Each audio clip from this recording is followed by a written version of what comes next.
the other thing. When you drive Sunday school to its grassroots bottom level, you drive it to a class. Now we have Sunday school departments and Sunday school divisions and all that, but at its grassroots level, it works, it succeeds or fails in that class. And predominantly, that responsibility is on the teacher. So if we're going to have, I believe, a healthy Sunday school, that teacher is the key. Which means that if you're enlisting the teachers, if you're a pastor, minister of education, Sunday school director, enlist them right, and then get to know your teachers. Build a relationship with them.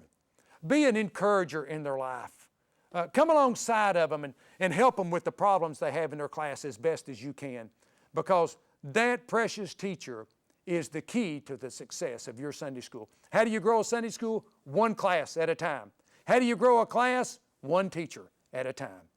They provide the vital link in your Sunday school to make it accomplish what you desire to do. Micro message number 6. Where have all the leaders gone? How to recruit leaders who will go the distance. Hey, have you ever thought this? Where have all the leaders gone? Hey, haven't we all? I've never known a church that had all the leaders it needed. Have you? In fact, if you can tell me about it, I'd love to go join it. It's just the burning issue on everybody's mind today. I want to first of all help you just deal with that. And here's how I want to help you with it. If you have all the leaders you need, your organization's probably not big enough. Does that help you?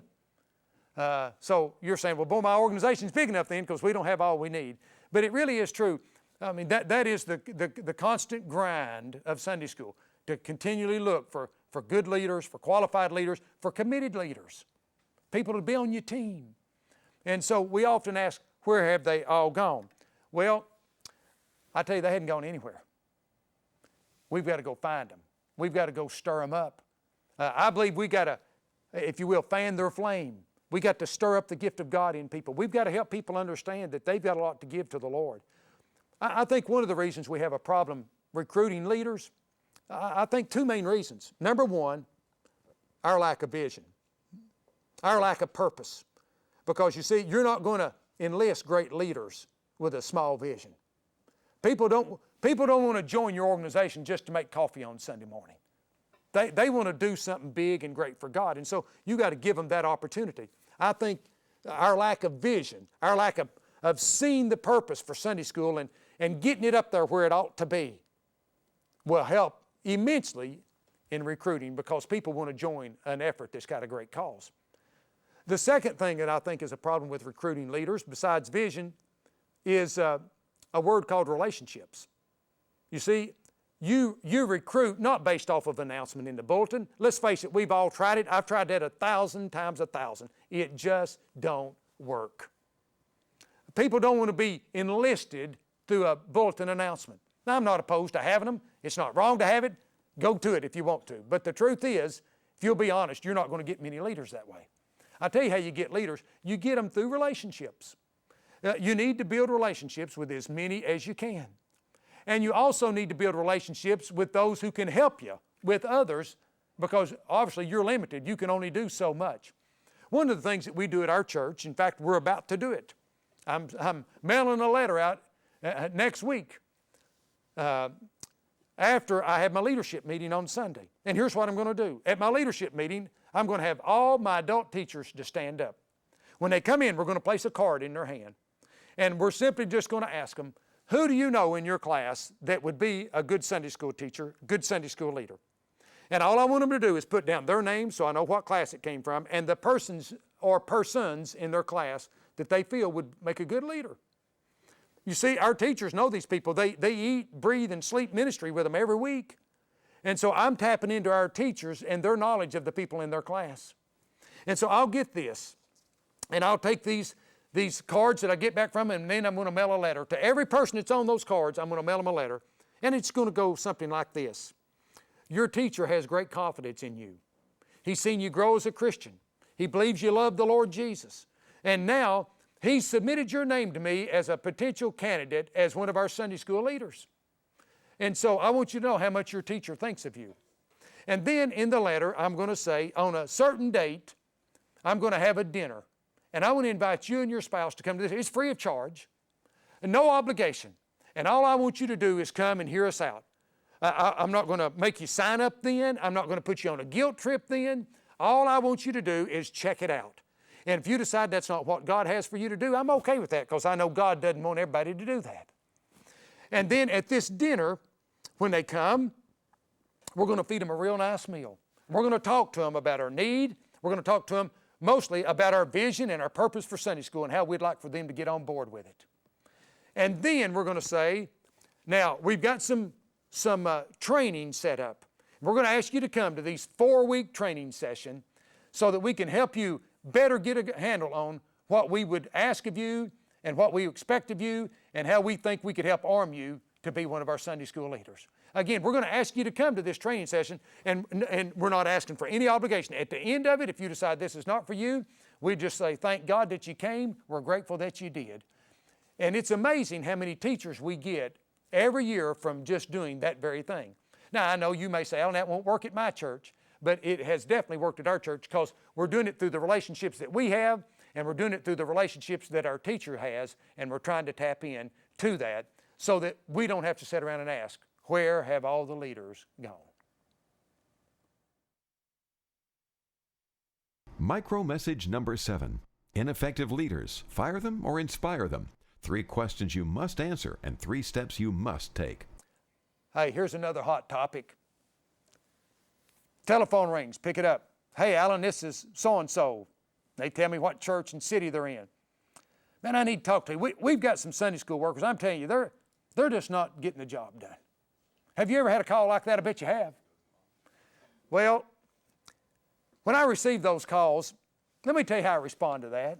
The very first thing I do is I ask some questions, because I think there's some questions we've got to ask of ourselves. Number 1, did I enlist the worker correctly? Number 2, have I trained the worker correctly?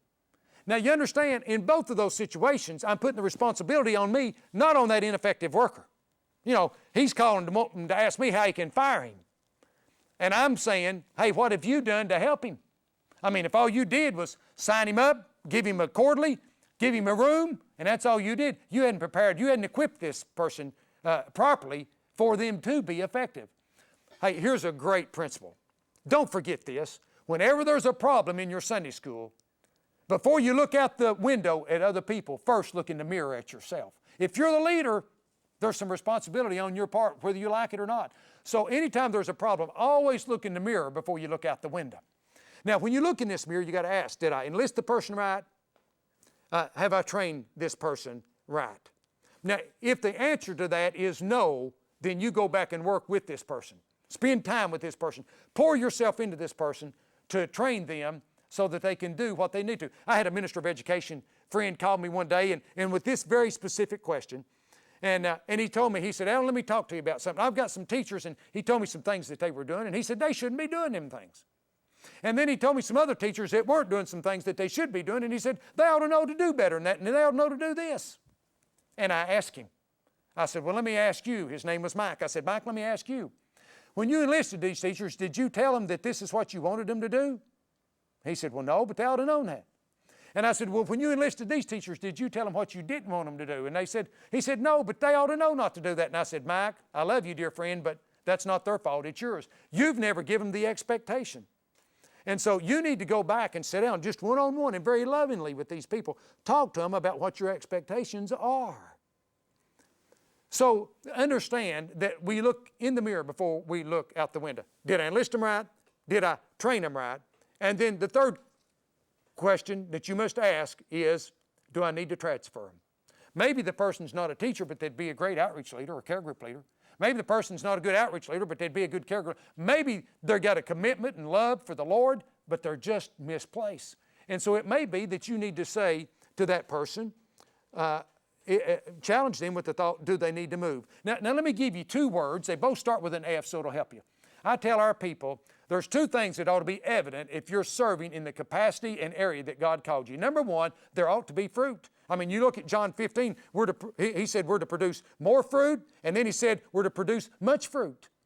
And so there ought to be fruit. Secondly, there ought to be fulfillment. I tell you, when you're serving in the area that God's called you and there is fruit, I'm telling you, there's real fulfillment in that because there's joy in that kind of a service. So when I need to try to transfer someone, I just ask them, are you fruitful in this area of ministry? If the answer is no, then maybe we need to move you. Or if the answer is, are you fulfilled? Maybe we need to move you as well. So I try to use that as a guide to help coach them through where they might need to fall in the area of trying to apply their commitment to some area of leadership in the class. Now, let me mention one other thing, and this would literally make a whole nother conference, but I call it the cycle of class maturation, or we could call it the cycle of teacher maturation. You see, if you've got a teacher that's just started and you're wanting them to really get ministering and get care groups going and really do a great job at outreach and all that, let me tell you, they're not going to start out there. You know what their number one concern is? How in the world am I going to get this Sunday's lesson together? And until they get beyond that, and you're going to have to give them some time to grow with that, now then they can start looking at some other areas. There is a cycle, and I can't explain all of it now, but there's a cycle that this teacher and this class matures together. And so know where they are. If they're just now started, don't expect them to be at the maturity level of a teacher that's been through that part and he's gone through some other cycles. They're just not there yet. So if that's the case, there's just one thing you need to do. Be patient, give them time, let time be your ally. Micro message number 8. How do you keep from losing the space race? Creative ways to find room for expansion and growth. Oh, here's another hot topic for these micro messages, and that is, how do you keep from losing the space race? You know, space is critical, is it not? And it's also expensive. And so we're always looking at space and how we can keep from get behind on space to make sure that we can accommodate our people. First of all, I think you have to start with a master plan. Let's don't micro this yet, let's macro this. Let's start with a master plan. As much as you can, lay out your facility in a proper manner. Here's what I mean by that. Wherever your worship center is, adjoining that worship center needs to be your preschool space and your senior adult space. Why is that? Because the smallest and the oldest have a hard time getting around like everybody else. So place your preschool and your senior adult department in as close as proximity to your worship space as you can. As you move out then from that worship space, have your children and your young adults next in close proximity. Again, you want your young adults close to their babies, and the children don't need to have to wander off far either. And then you move on out from that, and then you would have your singles and your median adults, so they can be close to their children, because singles have children as well. And then when you move out to the furthest, you'd have your college and your youth, and they got young legs, and so you can put them out further, and besides that, let's face it, they make more noise. It's nice for them to be out that far. But start with a master plan, if you will. That concept, I think, would be helpful as you look at master planning your campus. Now, let me help you with 3 words. Again, they all start with F that will help you anytime you go to build your facility, your education facility in particular. Here, let me give you 3 words, and we'll talk about it. Number 1, your facility needs to be functional. Number 2, your facility needs to be flexible. And number 3, your facility needs to be friendly. Now, let me just help you with those concepts. Under being functional, for instance, most people really put a narrow hallway because they don't want to waste square footage on a hall. But yet, folks, understand something. Hallways, we see hallways as a place to get from point A to point B. That's true, they are. But they're more than that. Hallways is where people fellowship. Hallways is where people run into each other and want to stop and talk. You have to account for that. And so if you want to have a functional facility, I would say it's better your hallways be a little too wide, it's a little too narrow. Another thing I would recommend under being a functional, function your space correctly, is don't put doors back to back. For instance, don't have a door to a classroom and a wall and another door, because you got 2 classrooms now all gathering within that small square footage of space to get in and out of classes. Now what if you're in 2 Sunday schools and one's got to empty and reload another one, and so this one has to empty and reload? You got 2 classes trying to empty out, and you got 2 other classes trying to reload.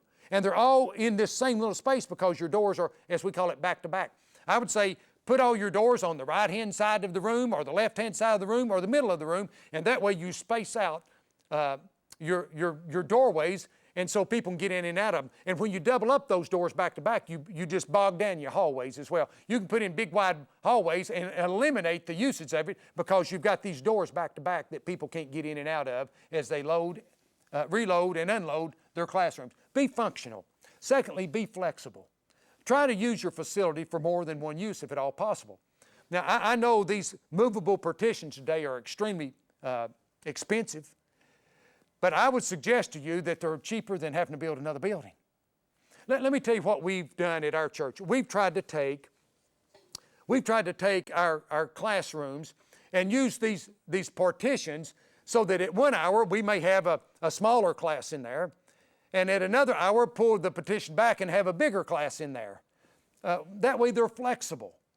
We're not confined to every class having to meet in this same size room because every class is not the same. So be functional, be flexible, and then be friendly. Have the right decor. Have your paint, your carpet inviting so that people would want to come in to that facility. And besides that, if you're going to put it there, you always should make it look the very best that it can.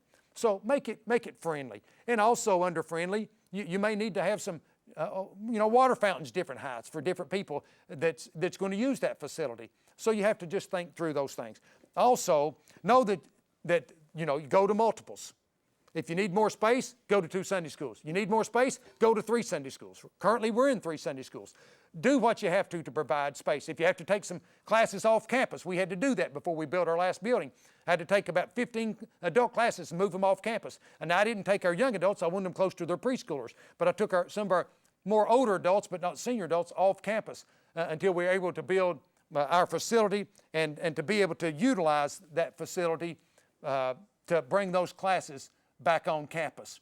But space is certainly a huge issue for churches because it also impacts the budget. I understand that, but folks, I will say this.